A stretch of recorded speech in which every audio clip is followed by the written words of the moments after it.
All right, here we go. Suns Nation,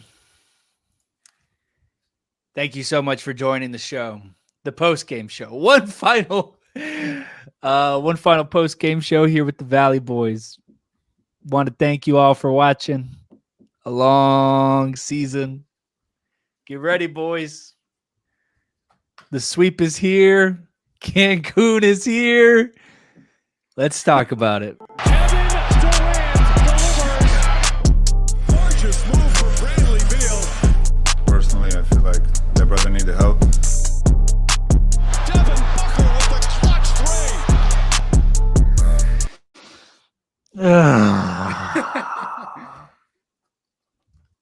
I'm just going to speak from personal experience.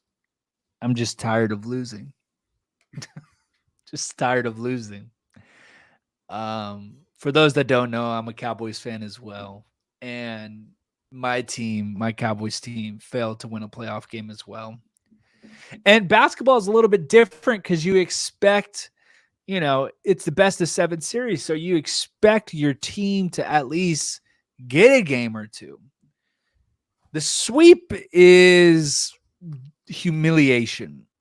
It's utter failure in so many ways. And the Suns accomplished that. And I'm shell-shocked, disappointed, all of the synonyms. But I'm also just grateful that it's finally over, that we can stop looking forward to this team and we have an answer of what this team is. And the Phoenix Suns lose game 4 to the Timberwolves, 122 to 116. And the Suns go home. Their season is over. Ashton, talk to me. How you feeling after the end of this one? We did it. We booked our ticket. I booked my ticket to Cancun, baby. Here we go. All right, I'm getting up. I am okay. What I'm about to say sounds just kind of encapsulates what this whole season has been. It feels like a weight has been lifted off my shoulders. This is true. The Suns have been, listen, Devin Booker, great player. Shame on all those guys, all those fans who have been calling for a trade. But fans gonna overreact. But at least he had a decent elimination game this year. Right. That's great. Booker and KD both went off trying to save this franchise, this cursed franchise, once again. And that leaves me with a smile at the end of the day. But I definitely feel I've been waiting for the series to be good, and it never got there. So honestly, I think this game was really good. We came out with such aggressiveness, such ferocity. This is what should have been the Suns from the get-go. Mm-hmm. All right? From the start of the series. This is what they should have came out with. This is what they should have been doing the entire time. And I'm just saying this by a whole stats because we kept it close the entire game. Right. So the thing is, I guess just watching the game, yes, this was the most competitive game of the 4, and this is gonna hurt when I say this, but the Suns led out of all 3 quarters. Every quarter that ended, the Suns were up and they were leading, and it just all fell apart in the 4th quarter. And you're right, it is disappointing. And when I saw the loss officialized, I kind of just like a pit in my stomach again. And it always sucks because even though the Suns didn't get it done and they were humiliated in a terrible way, getting swept, they still are our Phoenix Suns at the end of the day. So to not know that they're not going to at least play another game, or they're not going to compete for an NBA championship, It is gut wrenching, and I think I would be saying the same if we were, a 19-win team all over again, or if we were, losing in Game 6 to the Milwaukee Bucks in the NBA Finals. It is tough. The Suns are obviously a part of Ashton and I's lives in terms of we watch mostly every game and we talk about it after. So, it's brutal and, just very disappointed. A couple of high notes. We definitely have to talk about Devin Booker scoring a season high or career playoff high in the playoffs. And, after facing so much scrutiny and so much criticism here in the past 3 games, 49 points from our guy Book, and he played fantastic. A little bit too late, but he played fantastic. And Kevin Durant did what KD usually does. I mean, he gave us 30 plus points, but that's the only thing is it just was the 2 of them. And, when we talk about the beginning of the season going into it, obviously the biggest hype was the big 3. I mentioned 2 of them, and it's going to kill me to talk this way about Bradley Beal. Because if you're a fan of the show and if you've been watching, you know that I've been hyped about this man the past 2 weeks. I feel like in a lot of ways he was the heart and hustle going into the postseason.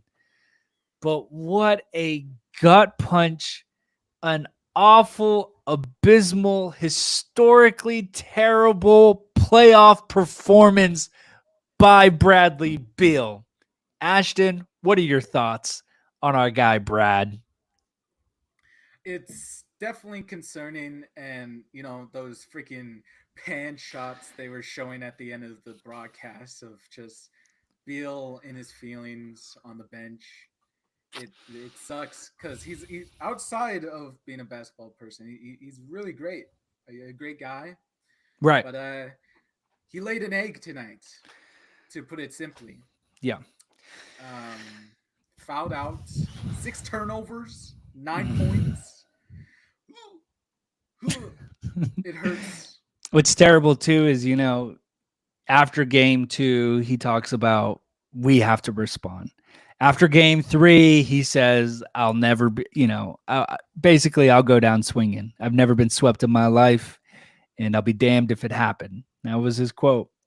And here's my take on Bradley Beal. And of course, chat can chime down below and let us know what you think about that. I think Bradley Beal, I think the lights were too big for him. And I think not to say that he's a bad player and he'll never get to that point, but I think the lights were too bright.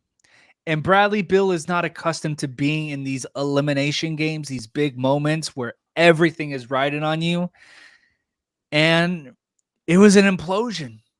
It was an implosion like I've never seen before. You could see him having difficulty moving on to the next play. You're going to have a bad play. That's okay. You're going to have a bad play. You're going to turn the ball over. You're going to have a bad shot. You're going to miss some shots. The thing you got to do is you got to move on, especially in the playoffs, because momentum is a real thing. And he could just not mentally keep it going. And he got worse. His shot got worse. He was missing dunks, missing layups.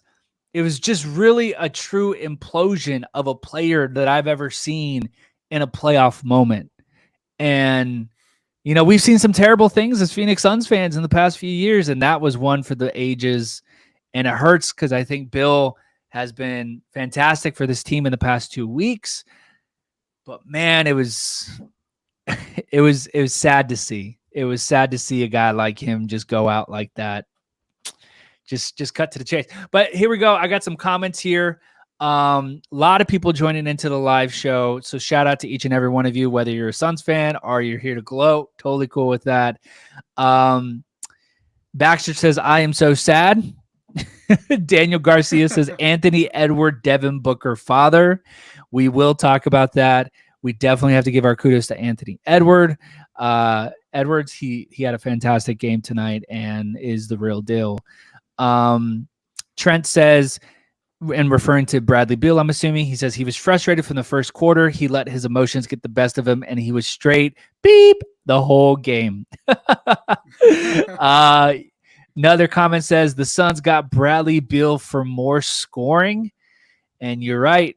Only scored 9 points tonight. Ashton, what are your thoughts on Brad's play tonight? Just stinker. I mean, it just really makes me wonder if, like, I hate to keep going to this excuse because we used it so much in the season, but like, if it wasn't just enough time to gel with KD and Book, it's either that he hasn't had enough time to figure out his place here, or he just simply doesn't work with this trio. Mm. And that's kind of the way, two ways I've seen it. Yeah, I think so. Here's my quick laydown of Bradley Beal. I think when he came on board, I always thought he was going to be a point guard. I always thought he was going to play that position because this team works with Book and KD scoring. I just thought Bill was going to be that guy. And he kind of adapted to that role in the past like month or so of basketball that they played together. But just naturally, all three of these guys are scorers. All three of these guys are top dogs at one point on their team. So to have all of those, it just never gelled. I don't know if time is the answer. I don't know if philosophy with your coach is enough. And we'll talk about this, but like, I do believe the clock's going to be reset here. If you think coaching is a part of that problem and you're, thinking that players need to be involved with this coach more, they need to have time and build that relationship so they know what either party wants out of each other. Well, it's going to get reset. It's hard for me to say that Vogel is going to be a part of this team next year. As much as I love continuity for a basketball team, I just think Vogel's out, and I think he should be out. One of the main primary reasons is Bol. Your playmaker, your guy, gave you points off the bench, gave the fans something to root for, saw no minutes tonight in an elimination game. That is coaching malpractice. If you're talking about firing reasons and that's one of them. We could talk about these players all day long, but Vogel was a huge reason for why this team came up short. And this is embarrassing. Don't sugarcoat it. I know we're all mad and upset and we're used to getting eliminated, especially in the past 3 years. This is embarrassing, getting humiliated, and someone has to answer. This wasn't like getting bounced in the second round again. This wasn't losing in the conference finals. When you get that far, you worked hard to be there. Obviously, you came short of the goal. But when you lose in the first round, someone's head is cold. And when you get swept in the first round, it happens sooner than you think. Frank Vogel, I think, is out really, really soon. Interesting. Yeah, today has been a kind of fervor of news sources because I've seen a lot on Twitter saying that Vogel's job could be at risk this season. But also, he was asked about it before tonight's game, and he said that he's confident in returning for a year two, as he thinks he has Ishbia's full support. So it's kind of 50-50. Yeah. I mean, we'll kind of have to talk about it when we get there. Yeah, and we'll definitely be around. Don't worry, guys. We'll definitely find some way to get back together and talk during the offseason because there's going to be a lot of moves and a lot of changes. And it's kind of just honestly a lot to unpack after just being eliminated, because one way a team rebuilds is by drafting, but this team does not have a draft pick in the near future. Well, they do. That's a lie. They have a first round coming up this year, which would be very helpful. But after that, you do get into the dog days. And so let me ask you, let's get down to the real questions here, because I know it's a lot of disappointment. And chat, if you have any questions, feel free to comment down below and let us know. So, Ashton, we finally have our answer. Last season, Suns traded away their future, sending Mikal Bridges, Cameron Johnson, and a bunch of first-round picks to Brooklyn. Doing so, you reset the clock, you bring KD. We've lost, been eliminated twice, kind of just taking steps backwards now. Do you regret Matt Ishbia and James Jones making that move and going after KD? Oh, wait. So are we talking about like Vogel and JJ, or just specifically the KD? All of it. All of it. Do you regret them making? Do you regret them making that move for KD? Do you regret them getting Kevin Durant and trading away future assets? Okay, so this is a loaded question, right? Because I have been a Suns fan for about a year now. So I haven't seen much of Mikal and Cam Johnson's game, but I do know they were the heart and soul of this team. Very fan favorites. But I think if we're looking at it now, like Cam Johnson, he's been pretty injury prone around this year, and Grayson Allen, we're paying him less now. I think I'm okay with Cam Johnson being moving on from him. But as for Mikal Bridges, though, you have to give up something big to make trades happen. So yeah, what I'm getting to here is that I say, yeah, KD, bring it back again. I'd do that trade again because the Book and KD duo has been great. Last year, we knew they were great. They just needed pieces to surround them. And then we try that this year, and now we need better pieces, which I don't know how we're going to get now because we kind of have a hole both in draft picks and trade assets. I'll say this about this. For Suns fans with short-term memory here, we went to the finals. Yes, we lost in 6, but then we ran it back. And we had historically the best season in Phoenix Suns history.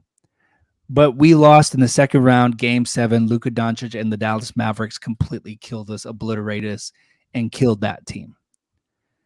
Changes needed to be made after that because we were expected to go further. And so, Sarver's out, previous owner. Matt Ishbia comes in, wants to win. Do you run it back with that same team? Or do you force for something better? And the KD trade was already talked about before Ishbia even got there. And then he was just basically the one to hit the button. Something needed to change. I think people forget that because we tried to run it back, couldn't get there. Changes need to be made. And this is the change that it is. It sucks because future assets are out the window, yes, but that's what you live with. And owning a basketball team and sports management, it's about gambling sometimes. Sometimes you gamble, you win big. A lot of people win big like that. And this, unfortunately, we're on the opposite end of it. They gambled and we lost. Don't know what the future holds. I don't know what next season looks like. Obviously, it's way too early to say. But I will say this team was one of the most frustrating teams I have ever had the unfortunate opportunity to watch in my lifetime of viewing the game of basketball. This team was a headache. This team was a migraine. I will stand by this. I think this team has the talent, the players. I honestly believe, and this is my take as just a Suns fan, I believe Ishbia has done a lot of right things for this Suns organization since taking on the team and purchasing the Phoenix Suns. He just made one terrible decision, and that was hiring Frank Vogel. I do believe the talent is there. The players are there. I want to see a new head coach. I can't tell you what the coaching pool is going to look like, but I want a new head coach. And I want one that's more offensive-minded, one that complements the offensive abilities of this Phoenix Suns team, because that's obviously who they all are. And let's go from there. I know it sounds crazy. I'm reaching into the bucket here, but Mike D'Antoni, notorious for his offense. would be. I'm not saying get back D'Antoni, but I'm just saying someone in that offensive field would be spectacular for this Suns team. But let's go ahead and go to the chats here. Someone says, we needed Eubanks. No. Someone said Frank Vogel is an embarrassment to coaches everywhere. Someone said, do you think that the Suns signing Bradley Beal is one of the worst moves in league history? That's a big question. I can tell you straight up, no. No.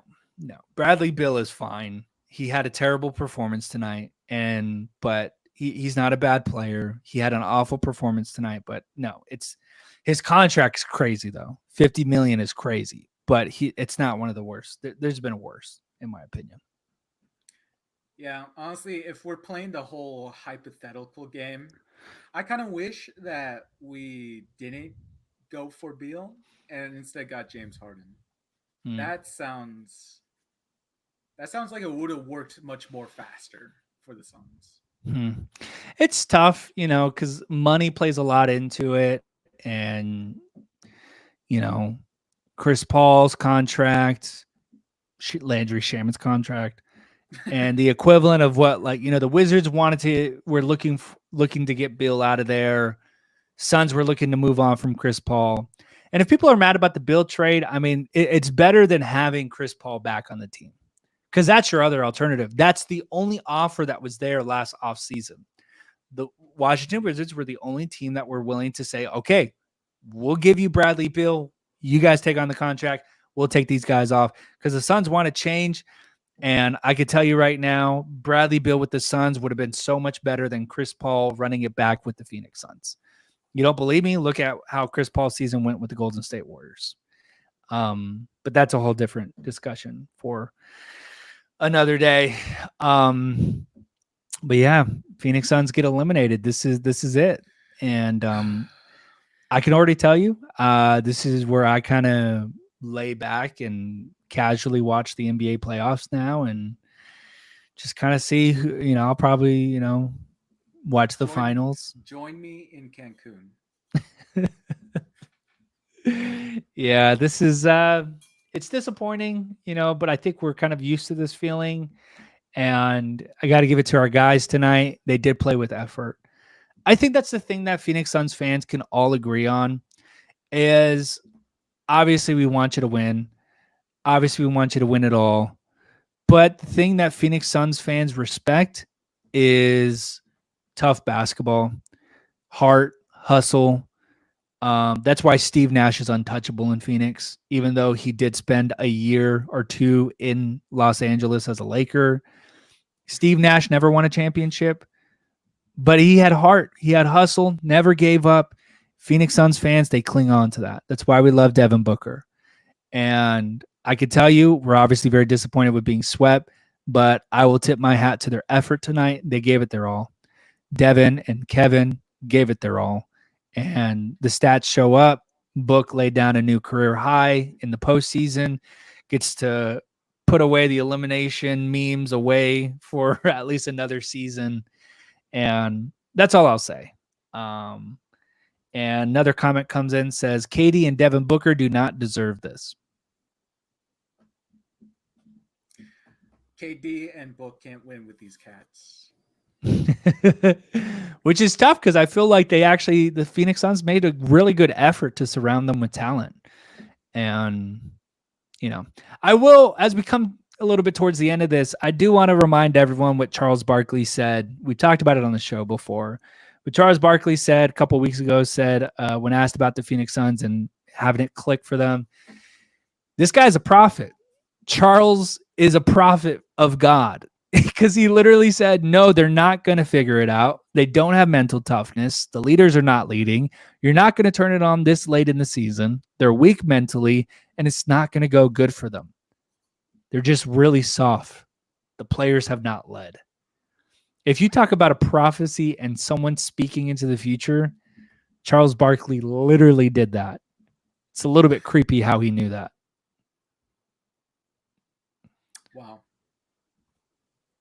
Wow. I mean, I'll say I'm not that disappointed. I'm kind of mutual right now. If you guys watched the last post game show where Kyle did this alone, I was at the game 3, and I sat there in disappointment watching this team get blown out. I did chant Bol Bol. I will say that I did chant his name. I did not hear about Fire Vogel. Oh, you didn't hear hear that. those? I didn't hear that.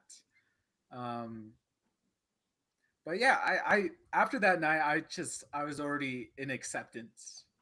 I said this team's over, so I just kind of had fun with tonight. Oh yeah. So we got some funny news coming out here. This is from Shams. Shams he's obviously one of the most reliable guys as Woj. But here we go. Frank Vogel yelled so much that his voice could be heard outside the locker room after the loss to the Clippers on April 9th. If you remember, that was the crazy game where we were like down 40-6 or whatever. Yeah. Suns players, this is the quote, Suns players weren't buying it. The outburst seemed forced and out of character in their eyes. Vogel's eruption left players rolling their eyes. One player even told The Athletic he had to keep from laughing.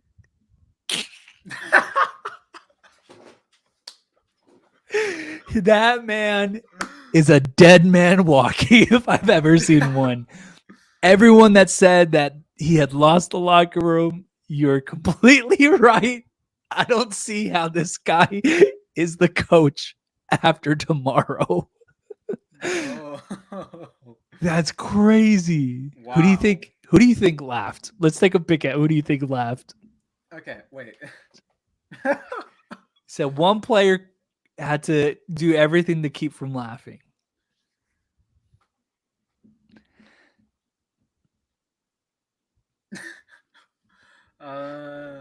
Who would?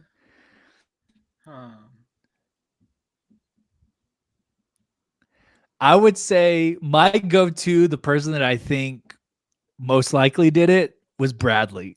I think Bradley, because I don't know if you saw on the broadcast, Bradley was going to the bench. Vogel was going to give him a high five, and Bradley shoved him off. Just shoved him off like that. But my sleeper pick for who laughed in the locker room is I got Bol Bol. I envision the locker room being completely quiet and Bol Bol just letting out a yes, just a small laugh. That's what I envision. Dang. Yeah, it's kind of hard to answer this question because we don't know that much that goes behind closed doors. I don't know. Maybe Nurkic would do that. Maybe he'd let a little laugh, a little squeak. Yeah. So here we go. Some more from that article. Because this is just dropping right now. This is breaking news and we're reacting to it.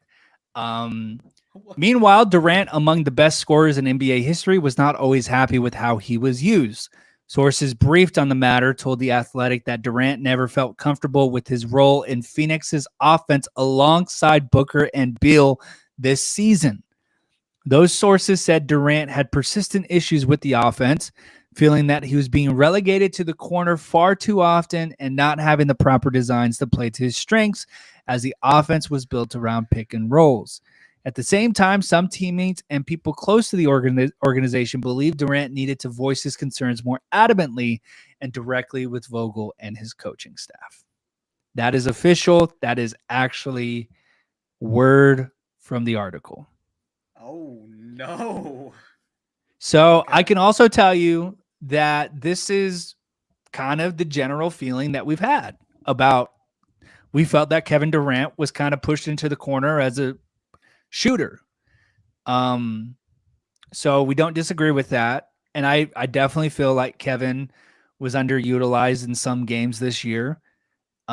But on the other hand, I could see Kevin Durant not being a leader enough to actually vocalize his issues to the team, and him more so internalizing it than vocalizing it, because he's not actually a leader in the locker room, and instead will be silent and keep himself away from the players during games instead of actually vocalizing. So I think both can be true. What are your initial reactions to that, Ashton? Because this is literally breaking news.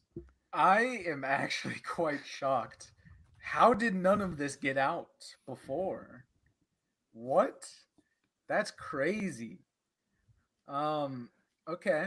Now I'm starting to get like oh snap, this off season is gonna be like a soap opera, maybe. I don't know. But here's the thing. I've been kind of excited about the off season because something is gonna have to change, and change is exciting. Um, or it could just be the complete opposite. Um, like nothing much could change because we, like roster changes. I can't, like maybe not that much will happen this off season, but yeah, definitely if there's that many problems behind scenes, and like many concerns from the players, we're going to see an overhaul from our coaching staff this season. Yeah, I just looking for your coach. You got to find someone that has a vision for KD and Book. They have to have an offensive vision for these two players, and you have to build around them. That's the point. That's the reason why you got both of them together. And I just feel like Vogel from day one was like, if we're going to be a defensive team, we're going to play defense. And although that sounds great, and yes, that's very necessary, it's just not what this team is built for. And another breaking news, James Jones is expected to return as the general manager for the Phoenix Suns. Ashton, your thoughts on that? Okay. That's about it. I've been really mixed on James Jones. Yeah, it's just okay. See you next season, I guess. So yeah, right. So back to the Durant thing, because I'm reading as I'm going here. Kevin, KD's one of the best players to suit up, but you got to stop crying. You got to stop whining. You are one of the best players to ever suit up and play the game of basketball in the NBA. You need to vocalize yourself a lot more. You can't just be this silent leader and not say anything. He needs to realize that he has a bigger voice than he realizes. And this isn't me criticizing him. It's me letting him know, hey, man, you're actually a leader. People look up to you. You're a great player. We know that. But you can also be a great leader. You can be that voice in the locker room and not internalize these things and leak them out through the press. That's not, despite Vogel being a bad coach, despite all of that, we know that. There are things that maybe you could have done throughout the season to improve this situation. That's my beef with this whole situation. Again, love KD, love Kevin Durant. But I, on our shows, was very frustrated with Kevin Durant sometimes throughout the year. He had big games, but there were moments where it's not all on Vogel. It's not all on the coaches. It was Kevin Durant not hitting his shots. Some games he would go 2 for 8. Some games he wouldn't play good defense. So to put this all on Vogel and the coaching staff, it's a little bit ridiculous, because I think Kevin Durant has to save, take some of the blame here too. And I'm not, you look at Kevin Durant's career, I mean, that assumption's not wrong too. You haven't won anything outside of Golden State. You were the 1-2 punch with Russell and OKC. You didn't get anything done. You were close, but then you decided to join another crew and you won 2 rings. Okay. Then you wanted to up your ego and you want to go to Brooklyn and show everyone that it wasn't Steph, it wasn't Clay, it wasn't Dre. Look what happened in Brooklyn. Now then you were traded to Phoenix. Look what's happening. So he can't just sit on this pedestal and say like, offense isn't working for me. I was never comfortable in this. Like, you're part of the problem too. You're part of the reason why these issues are going from team to team. If you're a rookie, if this is your first team, there's a lot of grace for that. But this is a constant, continuous issue in Kevin Durant's career. And the only time it ever worked was when he was on a 73-9 team with Dre, Clay, and Steph. So it goes both ways. And a part of this has me believing that it's very entitled to think this way. And I'm wearing a KD jersey right now, and I'm glad he's a Phoenix Sun. But this is, the possibility of him going to a different team would be ridiculous. But, if he wants to run his career like that, okay. That's all I got to say. Oh, no. Yeah. I'm going to let you die on that hill. I love KD, but like you can two things can be right. I can love KD and love him as a Phoenix Sun, but also I could have frustrations with him. And, it's a team effort, coaches and players. It takes everyone to win. And I just don't think a lot of that leadership was there from that side, from Kevin Durant. And Devin. I'll say Devin too. Devin was quiet most of the time of this year. And Devin's not that vocal guy in the locker room. Only time Devin's been very successful is when he did have a vocal leader in the locker room, and his name was Chris Paul. So it goes both ways. It's having a bunch of not alpha leaders in the locker room. And KD needed Steph. Book needed Paul. Bradley needs everybody. It's just, that's the way I see it.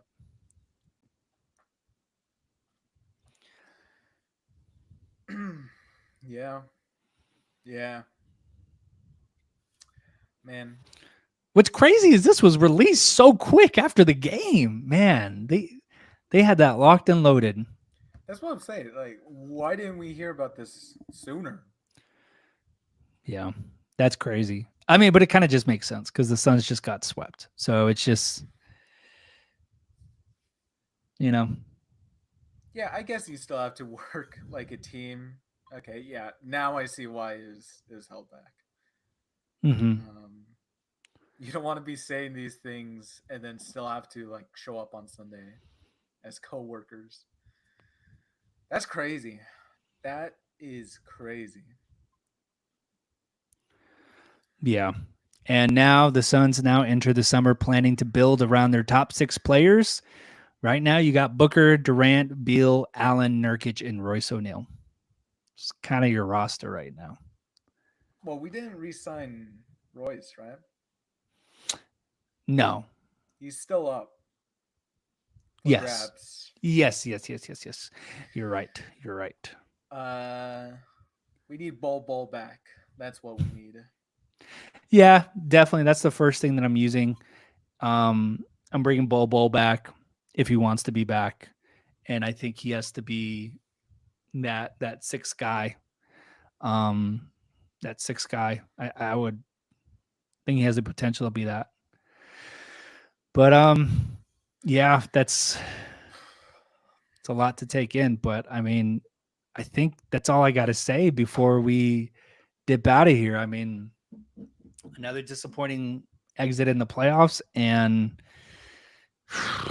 a lot to figure out this offseason if we're getting to get past the first round. Ashton, do you have anything else to say before we leave this season behind us? No. I don't think I will. Mike. Well, it's been fun. Ash and I, we did our best to hit all the live shows after the All-Star break, and we did it. Whether it was the both of us, one of us, or Ashton, we did it. And I think that was a perfect way of dipping our toes into this live business. And we will be back next season because we are just getting started. And we can't thank you guys enough for subscribing. I mean, since we've done this, we've gained a few subscribers, and that's awesome. So thanks for joining us. Obviously, it's disappointed. And, I'll say the same thing every time that my teams get eliminated. It sucks. It hurts. But, don't throw the baby. Don't kick the dog. Don't do anything like that. It's disappointing. It's okay to feel disappointed. It's okay to feel angry. But distribute those emotions in a righteous, mature, healthy way. Maybe go for a run. Go for a walk. Cook a new meal you've never cooked before. Watch a film. Watch a movie. Take yourself out on a date. Go get some ice cream. Go for a swim. That's all I'll say. Don't, this sucks. I'm with you. I'm a big sports fan, but don't let this dictate how you feel. It's disappointing, but we'll be back. We'll be back like we always do. We will be back. We'll be running it back. And Ashton, you have any farewell message for the fans before we sign off, before this is the last show? Oh, man. I didn't prepare any kind of goodbye speech. That's my final words. Yeah. Yep. Well, guys, thank you so much for watching. Be sure to hit the like button. Be sure to subscribe. And go Phoenix Suns.